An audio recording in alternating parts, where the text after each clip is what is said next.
Dikala malam menyelimuti hati, langkahku goyah kehilangan arah jati.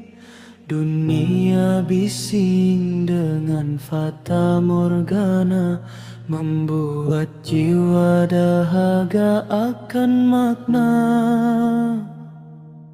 Lalu kau hadir membawa pelita, dengan senyum tulus penuh permata. Kau tuntun jemariku yang kaku, membaca kalamnya di setiap waktu.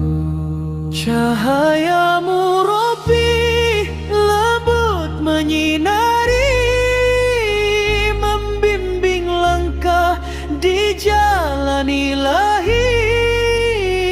Bukan sekadar ilmu yang kau beri,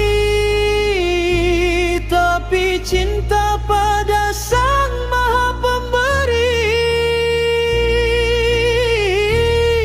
Cahayamu Rabbi penyejuk di kalbu, di tengah dunia yang penuh debu.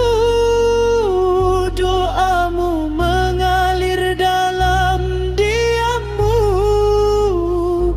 membasuh duka di setiap sujudku.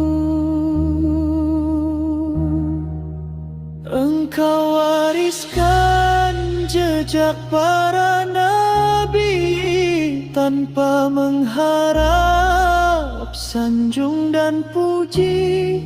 Meski lelah sering kali menghampiri, sabar dan ikhlasmu tak pernah mati.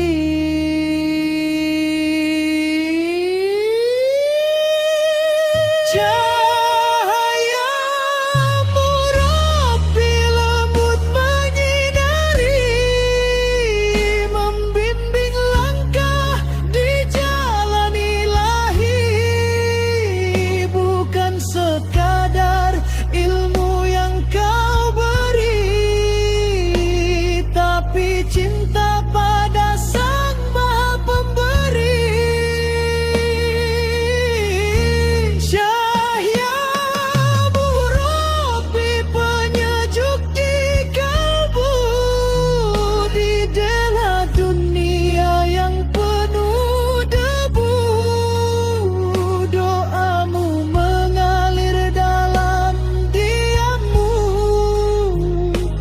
Membasuh duka